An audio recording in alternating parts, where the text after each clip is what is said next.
মাহে রমজানের ব্যাপারে আপনাদের বলি, সুবহানাল্লাহ, মুখ দিয়ে বের হবে আমার মন বলছে। নবীজি বলছেন কিয়ামতের দিন আল্লাহর সামনে দুইটা জিনিস কথা বলবে আল্লাহর কাছে। মানুষের জন্য দুইজন কথা বলবে, সুপারিশ করবে। একজনের নাম হলো কোরআন। কি বললাম? সুবহানাল্লাহ বলবেন না? মানুষের সামনে কোরআন যে কথা বলবে, কোরআনের জবান খুলবে, কোরআন আল্লাহকে যে বলবে, আল্লাহ তোমার বান্দা আমি কোরআনের তেলাওয়াত করেছিল, আল্লাহ তুমি আমার সাক্ষী গ্রহণ করো। বলুন না একবার সুবহানাল্লাহ। দুই, নবী বলছেন রমজানের রোজা, এই যে সিয়াম, এই সিয়াম আল্লাহর সামনে দাঁড় হবে। ও মুসলমান, যারা রোজা রাখো না, তোমার কত লস আছে তুমি দেখে নাও। এই রোজা আল্লাহর সামনে যে বলবে, আল্লাহ সারাদিন পানাহার ছিল, সারাদিন না খেয়েছিল, ফ্রিজে খাবার ছিল, তারপরেও খাই নাই, আল্লাহ তুমি আমার সাক্ষী গ্রহণ করো। আল্লাহ রোজার সাক্ষী গ্রহণ করে আপনাকে আমাকে জান্নাত দিবে। বলুন না সুবহানাল্লাহ। কোরআনকে অস্বীকার করবেন? কোরআনের পরতে পরতে নেকি রয়েছে, আপনি অবাক হয়ে যাবেন। কোরআন নিয়ে যদি কথা বলে আপনাকে ঘন্টা সময় দিতে হবে। আর একটা কথা বলে আমি আরেকটু ধাপ জাহান্নামের দিকে আগাবো। এদিকে দেখেন, আপনি আমার দিকে তাকান, কোরআন কি আছে। লন্ডন থেকে কিতাব নিয়ে এসেছে, লন্ডন থেকে। সবাই একটু বলুন কোন জায়গা থেকে বললাম? 1.5 লক্ষ টাকা কিতাবের দাম। এদিকে দেখেন, সারাদিন এরকম করে পড়ছে কিতাবটা, চশমা দিয়ে বিড় বিড় বিড় করে কোরআন এইভাবে কিতাবটা পড়ছে। এটা পড়ছে না, ওই কিতাবটা, লন্ডনের কিতাবটা পড়ছে পড়ছে পড়ছে পড়ছে। আচ্ছা আপনারা বলুন, জ্ঞান বাড়বে, গ্যারান্টি দেওয়া যাবে? হ্যাঁ? কোরআন ওই কিতাবটা পড়লে জ্ঞান বাড়তেও পারে, নাও পারে, কিন্তু কোরআন পড়লে জ্ঞান বাড়ে, এতে বিশ্বাস আছে আপনার? নাই? আপনি বাস্তবে মিলাবেন। মাদ্রাসা ছাত্রদের যে বুদ্ধি আছে, স্কুলের ছাত্রদের অতটুকু বুদ্ধি নাই। এটা বিশ্বাস করেন আপনি? আমি কোন ছাত্রকে অপমান করছি না, এটা বাস্তব কথা বলছি। মাদ্রাসার ছাত্রের যে জ্ঞানটা আছে, ওই জ্ঞানটা সাধারণত স্কুলের ছাত্রদের থাকে না। থাকে? তার বাস্তবে একটা প্রমাণ দেই। আমাদের এক বক্তা বলছিলেন, আমি বলছি, বলে মাদ্রাসার ছাত্ররা স্কুলের ছাত্রদেরকে নিয়ে কম্পিটিশন শুরু করেছে। কি পরীক্ষা? যারা বিচার করছে তারা বলছে একটা 3 বিঘা জায়গাতে একটা পুকুর করা আছে। ক বিঘা জায়গাতে? পানি একদম থই থই করছে, ভর্তি হয়ে আছে। স্কুলের ছাত্রকে বলছে, এই 3 বিঘার পুকুরের পানিটা একটা বালতিতে ভরতে হবে, বলতে পারবে? স্কুলের ছাত্র বলছে, মাথা খারাপ হয়েছে নাকি, এতটি পানি বালতিতে ভরা যাবে? যাবে না। তখন মাদ্রাসার ছাত্রকে বলছে, এই তুই পারবি? কইছে, এ তো মেরা বাঁ হাত কি খেল है। কি বলছে? এ তো মেরা বাঁ হাত কি খেল है। হ্যাঁ, কি করে পারবি 3 বিঘা জায়গার পুকুরের পানি? বলছে, পুকুরের চেয়ে বালতিতে যদি বড় হয় কি হবে? পুকুরের চেয়ে বালতিটা বড় হয়, তার পানিটা ঢোকা সম্ভব কি সম্ভব না? যেমন প্রশ্ন তেমন তার উত্তর। এর নাম তালবে ইলম। তো বলছিলাম যে কথা, লন্ডন থেকে কিতাব কিনে সারাদিন পড়লো, কিন্তু জ্ঞান বাড়বেই এরকম কোনো গ্যারান্টি বলুন না রে বাবা নাই। কিন্তু কোরআন পড়লে জ্ঞান বাড়বে। বলুন সুবহানাল্লাহ। বইটা সারাদিন পড়লেন, নেকি তো মনে হয় আল্লাহ দিলে অনেক হবে। নেকি হবে? এরা কথা বলেন, নেকি হবে? হবে না, কোনো নেকি হবে না। বই বই পড়লে নেকি হবে না। কিন্তু বলুন, কোরআন পড়লে নেকি হবে কি হবে না? নবী বলেছেন আলিফ লাম মিম, 3টা হরফ, এই 3টা হরফ পড়লে 30টা নেকি দিবে। সুবহানাল্লাহ কি বাড়িতে যে বলবেন, এখন বলবেন? প্রতিটা অক্ষরে 10টা করে নেকি রয়েছে। বলুন না সুবহানাল্লাহ। এজন্য মুসলমান, কোনদিন কোরআনের বিরুদ্ধে যাবেন না। এহকাল ধ্বংস হবে, মরার পর আল্লাহ জাহান্নাম দিবে। তাই 2য় নম্বর কারণ আল্লাহ বলেন, ওয়াকাযযাবু বিআয়াতিনা কিযাবা, যারা আল্লাহর আয়াতকে মিথ্যা মনে করত, এরই কারণে আল্লাহ তাদেরকে জাহান্নাম দেবে। কিভাবে জাহান্নাম দিবে আল্লাহ এবার বলেন, ইন্নাহুম কানু লা ইয়ারজুনা হিসাবা ওয়া কাযযাবু বিআয়াতিনা কিযাবা ওয়া কুল্লা শাইইন আহসাইনাহু কিতাবা। এদিকে দেখেন, আল্লাহ বলছে তোদেরকে জাহান্নাম পাঠাবো। কিভাবে পাঠাবো? অপরাধী প্রমাণ করব কি করে? এদিকে দেখেন, আল্লাহ বলছেন প্রতিটা মানুষের নামে একটা একটা করে কিতাব লেখা আছে। প্রতিটি ব্যক্তির জন্য করে একটা কিতাব। ওই কিতাবের নাম হলো আমলনামা। দূরে যা করেছেন সব লেখা আছে। আমাকে ফোন করছে, এদিকে আমাকে ফোন করে বলছে, দাদা গ্রামের ছেলেরা বলছে, আপনাদের ছেলেরা বলছে, দাদা রাজাপুরের ডেটটা ঠিক আছে তো? তা আমি বলছি ডেট ডায়েরি দেখি। তাহলে এই ডেটটা ঠিক আছে কি নাই এই প্রমাণ করছে ডায়েরিতে। কে প্রমাণ করছে? ডায়েরিতে। আল্লাহ বলছেন কিয়ামতের দিন তোদেরকে আমি জাহান্নামী প্রমাণ করব কি করে? আল্লাহ বলছেন আমি সব কিছু লিখে লিখে ডায়েরি বানিয়েছি, কিতাব বানিয়েছে বান্দা। ওই কিতাব দিয়ে তোদেরকে প্রমাণ করব তুই জান্নাতি না জাহান্নামী, তুই নিজেই তখন বুঝে যাবি। এরপরে তোরা যখন জাহান্নাম চলে যাবি রে, ফাযুকু ফালান নাসিদাকুম ইল্লা আযাবা, আমি আল্লাহ শুধু আযাব বাড়াবো, আযাব বাড়াবো, আযাব বাড়াবো, তোদের প্রতি কোনো দয়া করব না, করব না। অ্যাটেনশন হন, সর্বশেষ লগ্নে আপনাদের সামনে এসেছি। এবার একটু আমার দিকে তাকাতে হবে এবং আপনাদের একটা অনুরোধ করব, আপনারা কমসে কম 15 হোক 20 হোক, আধা ঘন্টা তো পার করব না, কিন্তু আপনাদেরকে একটা কথা বলছি, এখন যতগুলো কথা জিজ্ঞাসা করব পয়েন্টে পয়েন্টে সবাই মিলে উত্তর দিবেন, বলুন ইনশাআল্লাহ। আর এই যে লাস্ট চ্যাপ্টার চলে এলাম, জাহান্নামের পরিচয়, জাহান্নামীরা কেমন, জাহান্নামের পরিচয়, জাহান্নামীরা কেমন। তাতে 20 মিনিট আধা ঘন্টা সময় লাগতে পারে, আমরা সবাই বসে একসঙ্গেই উঠবো, বলুন ইনশাআল্লাহ। চলুন একটা হাদিস আপনাদের শোনাই। হাদিসটা কোথায় রয়েছে? সহিহ বুখারীতে, কিতাবুত তাফসীর, হাদিসের রাবী হযরত আবু সাঈদ খুদরী রাদিয়াল্লাহু তাআলা আনহু। আমার মা, আমার বোন, যারা প্রজেক্টর হইতে দেখতেছেন, আপনাদেরকে বলি দেখেন, সব ভুলে যান, কিন্তু আমি অনুরোধ করব এই কথাগুলো ভুলবেন না। কিয়ামতের দিন আদম আলাইহিস সালামকে আল্লাহ বলবেন, কি হয়েছে ওখানে গো? ও চা, ভালো, আচ্ছা ঠিক আছে খান, একটা বড় জাল সালাই, মানা করছি না, খান, ঠিক আছে। রমজান মাস সারাদিন চাটা খেতে পারেননি, ও কাজাটা তুলে নিতে হবে, জি চালান। ওতে মানা করছে, চা খেতে বললাম তো পালাইছি কেন? এটাই তো চালিয়ে আসবে, আবার কষ্ট করে যেতে হবে নাকি? কমিটি ছেলেরা কত ভালো, চালিয়ে এনে দিছে। হ্যাঁ এদিকে দেখেন, আমি যে কথা বলছিলাম, কিয়ামতের দিন আদম আলাইহিস সালামকে আল্লাহ বলবেন, এদিকে আদম তুমি তোমার ছেলে মেয়েদের থেকে জান্নাতি বের করো, জাহান্নামী বের করো। আমরা সবাই আদমের ছেলে। কার ছেলে বললাম? আদম আমাদের কে? বাবা। এবার আল্লাহ তাআলাকে আদম আলাইহিস সালাম বলবেন, সব ভুলেন, এইটা ভুলেন না, আল্লাহ কতগুলো লোককে জান্নাত দিব, কতগুলো লোককে জাহান্নাম দিব। আল্লাহ কি বলছেন দেখেন, আদম হাজারে 999 জনাকে জাহান্নাম দাও। তাহলে 1999 জন বাদ গেলে থাকলো কটা? একটা। 1999 জনাকে জাহান্নাম দাও, একটা মাত্র লোক জান্নাতে যাবে। তাহলে হাজারে কটা জান্নাতি? বলুন বলুন, একটা। তাহলে এবার আমরা বলুন, জান্নাতি বেশি না জাহান্নামী বেশি? জাহান্নামী। কত জাহান্নামী বলতে পারবো না, তবে হাদিস থেকে বোঝা গেল পুরাই 90% লোক জাহান্নামী হয়ে গেল। এবার জাহান্নাম কেমন হবে? বিশ্বনবী বলেন, যত মানুষ এবং জিন কিয়ামতের দিন জাহান্নামী হবে, সবাই যদি বলে একসঙ্গে জাহান্নাম ঢুকবো, একসাথে জাহান্নাম ঢুকবো, আলাদা আলাদা করে জাহান্নাম ঢুকবো না। বিশ্বনবী বলছেন, জাহান্নামের গেটে কোনো অসুবিধা হবে না, হবে না, হবে না। সুবহানাল্লাহ বলবেন। এই যে মসজিদটা আপনাদের পেছনে, মসজিদ আমার সামনে, এই মসজিদের রাজাপুরের সবটি লোক যদি বলে একসঙ্গে ঢুকবো, কি করবেন? ঢুকতে পারবেন?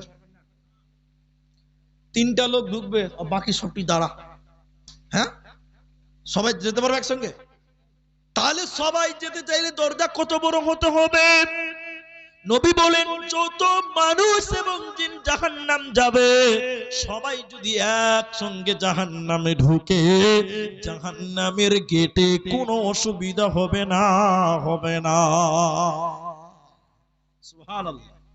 বিরাট জাহান্নামের দরজা, গর্ত কত বড়, গর্ত কত বড়, এদিকে দেখেন। নবী বলেন, বিরাট বড় একটা পাথর, জাহান্নামের উপরে যদি ফেলে দেওয়া হয়, আল্লাহর নবী বলছেন শোনো, ওই পাথরটা জাহান্নামের তলে পৌঁছাতে সময় লাগবে কতটা? 70 বছর সময় লাগবে। কত বছর? এদিকে দেখেন, এটা 10 কেজি ওজনের পাথর। 10 তলা বিল্ডিং এর ছাদ থেকে যদি মাটিতে ফেলে দেন, 10 তলা থেকে নিচে পড়তে কয় মিনিট লাগবে ভাই? কত মিনিট লাগবে বলতে পারবেন না?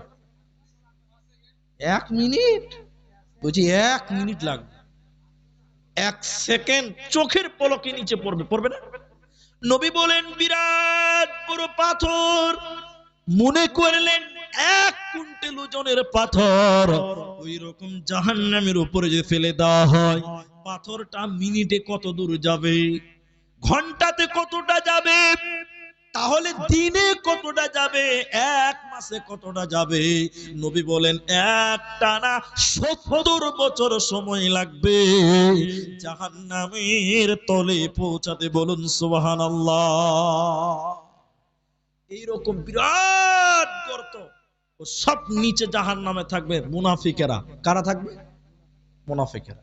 এরপরে চলো, নবী বলেন জাহান্নামী মানুষের কেমন? নবী বলছেন একজন জাহান্নামী এত বড়, এত মোটা, একজন জাহান্নামীর গায়ের চামড়া, একজন জাহান্নামীর শরীরের চামড়া হবে 42 হাত মোটা। কত হাত মোটা? 42 হাত যদি মোটা চামড়া হয়, তাহলে মানুষটা কত মোটা? এই মসজিদটা 42 হাত, কত হাত? বোঝাবার জন্য বলছি, কতটি হবে? ধরেন 42 হাত, ধরেন চওড়াতে ধরছি, ধরেন 42 হাতই ধরলেন, কম আর বেশি। মানুষের জাহান্নামীদের চামড়া হবে 42 হাত।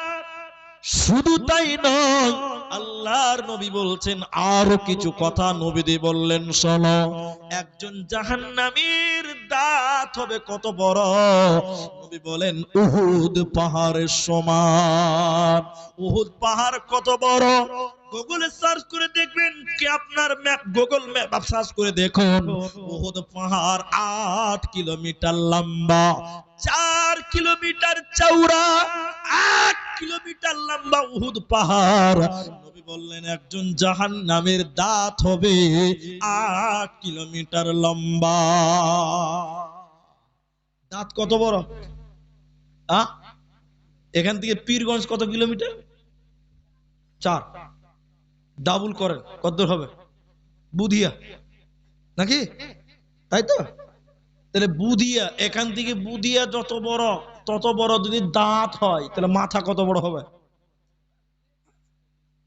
একটা দাঁত যদি 8 কিলোমিটার উহুদ পাহাড়, তাহলে নবী বলেন 8 কিলোমিটার এখান থেকে ধরে নেন বুধিয়া, তো বুধিয়া পর্যন্ত যদি মানুষের দাঁত হয়, মাথা কত বড় হবে? মাথা কাজ করবে না, হিসাব মিলবে না। নবী যদি তাই নয়, নবী বলেন একজন জাহান্নামীর ডান কাঁধ থেকে বাঁ কাঁধ কত বড়? এটু আপনি শুনিলেন ভাইরা মায়েরা। বিশ্ব নবী বলেন ডান কাঁধ থেকে বাঁ কাঁধ একটা দ্রুতগামী ঘোড়া একটানা 3 দিন 3 রাত যত দূর যেতে পারবে, অত দূর জায়গা হবে একজন জাহান্নামীর ডান কাঁধ থেকে বাঁ কাঁধ। সুবহানাল্লাহ। একটা ঘোড়া একটানা 3 দিন যেতে গেলে কত দূর যেতে পারবে? একটানা অত দূর হবে এই ডান কাঁধ থেকে বাঁ কাঁধ। তাহলে মানুষের বডি কত বড় হবে? একবার বলবেন না সুবহানাল্লাহ। শুধু তাই নয়, নবী লাস্টের দিকে আরো বললেন একজন জাহান্নামীর উরু রান, এই যে রান, উরু রান, এটা কত বড় হবে? নবীজি বলেছেন বাইদা পাহাড়ের সমান।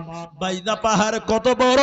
সার্চ করে দেখে নেবেন 39 কিলোমিটার লম্বা। তাহলে একজন জাহান্নামীর রান হবে বাইদা পাহাড়ের সমান, 39 কিলোমিটার লম্বা। শুধু তাই নয়, আমার নবীজি বলছেন বিরাট বড় বড় মানুষ, বিরাট বড় বড় দেহ, বিরাট বড় বড় চামড়া তার বডি হবে, তাহলে মানুষের বসার জায়গা কতটা? ওয়া ইন্না মাজলিসাহু মিন জাহান্নাম, একজন জাহান্নামীর বসার জায়গা কতটা?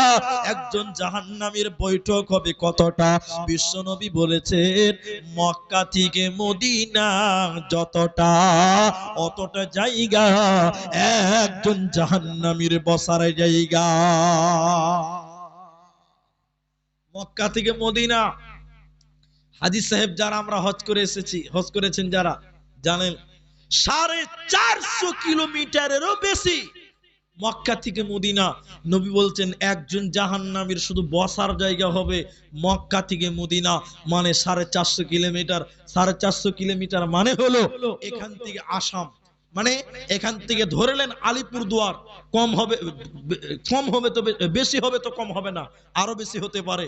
এখান থেকে মানে আমাদের যে বাড়ি, গ্রামের বাড়ি সতলা, মালদা টাউন থেকে 604 কিলোমিটার, তাহলে এখান থেকে ধরে নেন আলিপুরদুয়ার যত দূর ততটা জায়গা হবে এখান একজন জাহান্নামীর বসার জায়গা। ভাই জাহান্নামী একজনের বসার জায়গা যদি এত বড় হয়, তাহলে জাহান্নামটা কত বড় হবে? একবারও কি চিন্তা ভাবনা করেছেন? একবারও চিন্তা ভাবনা করেননি। এর নাম হলো জাহান্নাম। পরিশেষে আপনাদের সামনে দুই একটি দোয়া, জাহান্নামের থেকে বাঁচার, জাহান্নাম থেকে বাঁচার জন্য দুই একটি দোয়া, দুই একটি আমল, যারা আমার সামনে উপস্থিত এখন পর্যন্ত আছেন আপনাদের শুকরিয়া আদায় করছি। 12টা বেজে গেছে, আপনাদের শুকরিয়া আদায় করে আপনাদের সামনে কয়েকটা দোয়া জাহান্নাম থেকে বাঁচার এবং কয়েকটি গুরুত্বপূর্ণ আমল জাহান্নাম থেকে বাঁচার জন্য আপনাদের করে বলে দিয়ে যাব। এদিকে দেখেন, এদিকে দেখেন ভাই, চা খাচ্ছেন খান, মানা করিনি, কিন্তু এখন কয়েকটা দোয়া, কয়েকটি আমল আপনাদের বলছি, খুব খেয়াল করুন। ফজিলতের কথা, পর্দার আড়ালে হয়তোবা মায়েরা এখনো আছে, হয়তোবা রাজাপুরের এই গ্রামের মায়েরা বোনেরা এখনো বেটি বোনেরা আছেন, শুনেলেন আল সিলসিলা সহিহাতে হাদিসটি রয়েছে। এদিকে দেখেন, আল্লাহর নবী বলছেন কোন মানুষ যদি দিনে ন্যূনতম মানের 3 বার, সবাই বলুন কবার? ন্যূনতম মানের 3 বার, উপরে যাক 5 বার 7 বার ঊর্ধ্বে যেতে পারে, কিন্তু ন্যূনতম মানের 3 বার কোন মানুষ যদি বলে এইভাবে, আল্লাহ তুমি আমাকে জাহান্নাম দিও না, সবাই একবার আমার সঙ্গে বলেন, আল্লাহ তুমি আমাকে জাহান্নাম দিও না। নবী বলেছেন কেউ যদি 3 বার জাহান্নাম থেকে আশ্রয় চায়, জাহান্নাম তখন আল্লাহকে বলে, কি বলে? আল্লাহ তোমার বান্দা জাহান্নাম আসতে চাই না, আল্লাহ তুমি তাকে জাহান্নাম দিও না। বলুন না সুবহানাল্লাহ। দিনে কমসে কম কবার? কিভাবে 3 বার? ঊর্ধ্বে আরো যেতে পারে, শিখিয়ে দিচ্ছি। এদিকে দেখেন, সকাল সন্ধ্যা আল্লাহুম্মা আজিরনি মিনান নার, এটা সহজ কথা। এটা কি সহজ কথা? এটাও যদি না বলতে পারেন তার কি বলবেন বলেন? প্রতিদিন সকাল সন্ধ্যা আপনি বলুন আল্লাহুম্মা আজিরনি মিনান নার, আল্লাহ তুমি জাহান্নাম থেকে বাঁচাও। কোন কোন হাদিসে 7 বার পাওয়া যায়, অধিক অধিক যেতে পারেন, সেক্ষেত্রে আপনি কি বলে জাহান্নাম থেকে বাঁচবেন?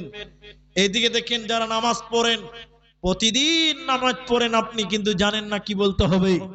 নামাজের শেষ বৈঠকে যে বলতে থাকবেন, এদিকে আল্লাহুম্মা ইন্নী আউযু বিকা মিন আযাবি জাহান্নাম ওয়া আউযু বিকা মিন আযাবিল কবর ওয়া আউযু বিকা মিন ফিতনাতিল মাসিহিদ দাজ্জাল ওয়া আউযু বিকা মিন ফিতনাতিল মাহিয়া ওয়া ফিতনাতিল মামাত। আল্লাহুম্মা ইন্নী আউযু বিকা মিনাল মাসামি ওয়া মিনাল মাগরাব।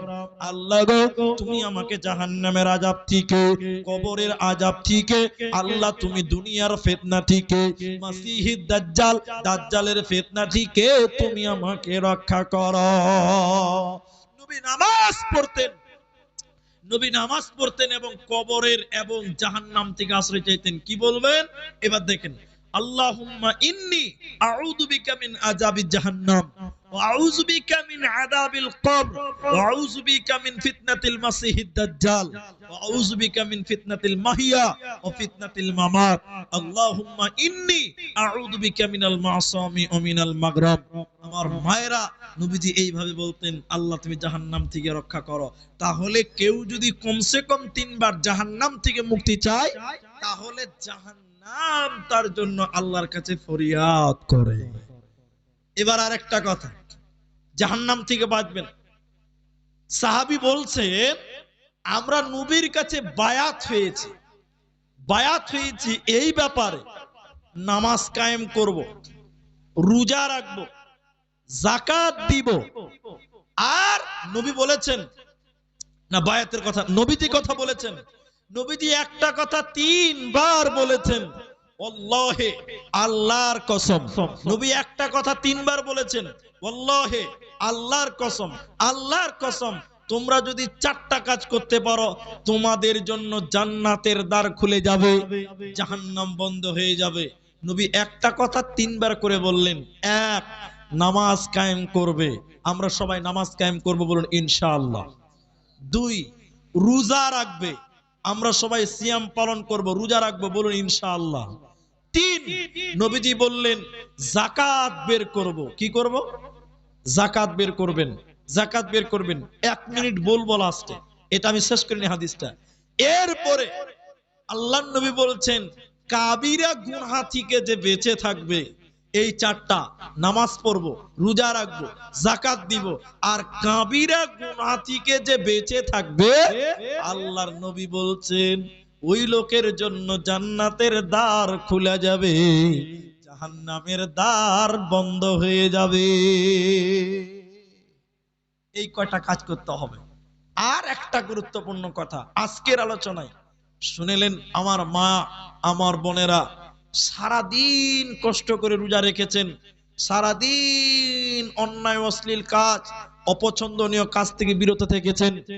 এই কাজের সঙ্গে সঙ্গে কিছু ফজিলত আপনাকে নিয়ে যেতে হবে। ফজিলতটা কি আছে?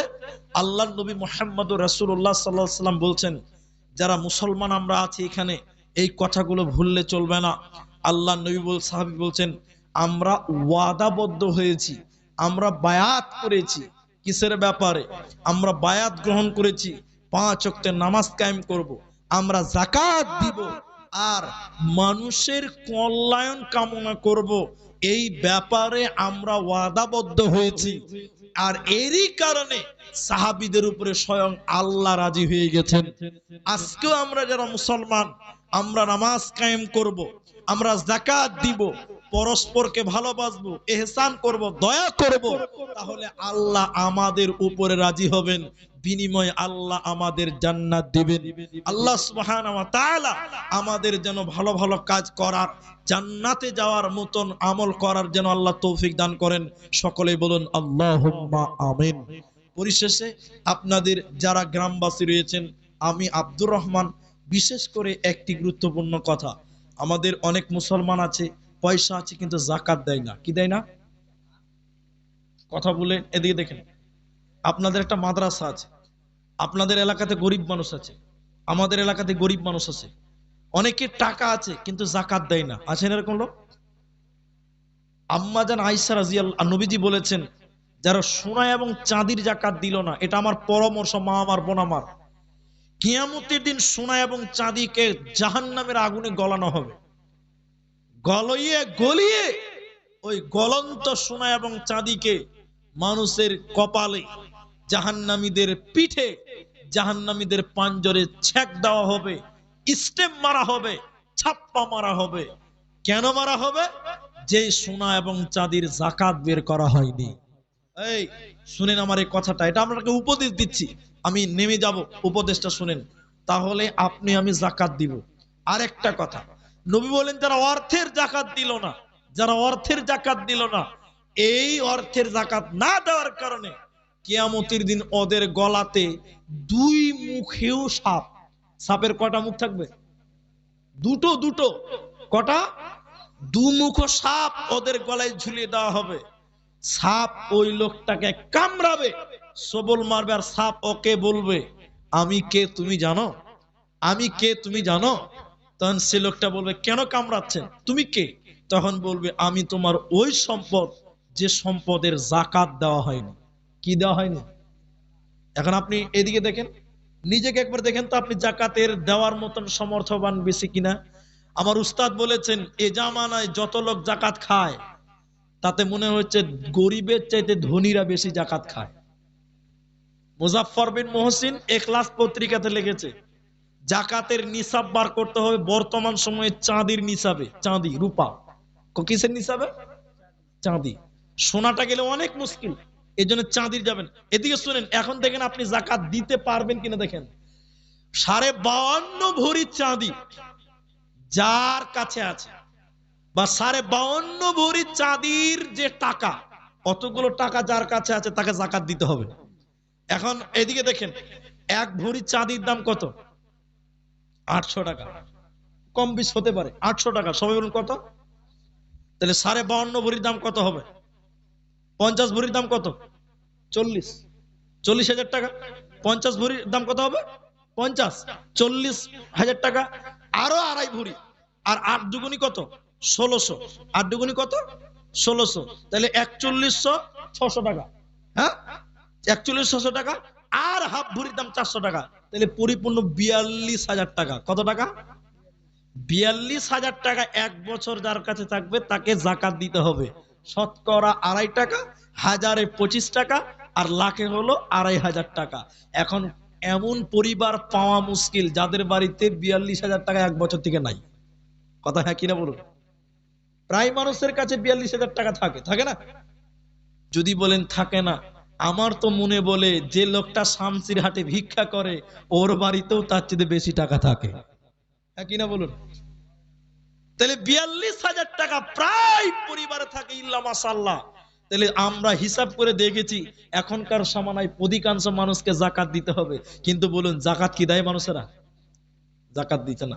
আল্লাহ আমাদের রমজান মাসে, আমরা বছর হিসাব করি অন্য মাসেও জাকাত দেওয়া যাবে, কিন্তু অধিকাংশ মুসলমান রমজানে জাকাত দেয় কেন? বরকতের মাস মনে করে।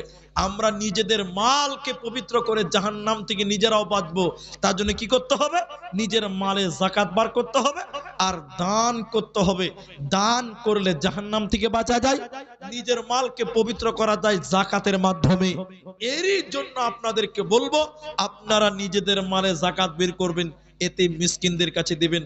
আমি আপনাদের দিনী ভাই এই পরামর্শটুকু দিয়ে আমি আজকের আর কিছু ব্যবস্থা আছে কি এখানে? চাদর টাদর ধরবে নাকি? আচ্ছা, আমি শেষ করছি। আপনাদের এই জালসাতে আমি দোয়া করব, যারা ইফতার করিয়েছেন, আমি কারো নাম বলছি না, আল্লাহ সবাইকে চিনেন, যারা সহযোগিতা করেছেন আল্লাহ যেন তাদের নেক উদ্দেশ্য পূরণ করে। সকলে বলুন আল্লাহুম্মা আমিন। নবীজি বলেছেন ইফতার করালে, রোজা করলে যতটা নেকি পাওয়া যায়, ইফতার করালেও ততটাই নেকি পাওয়া যায়। বুঝতে পারলেন? ইফতার করলে মানে রোজা রেখে যতটা রোজা পাওয়া যায়, আপনি যদি আমাকে রোজা খুলান, ইফতার করান, আমি রোজা করে যতটা নেকি পাবো আপনিও ততটা নেকি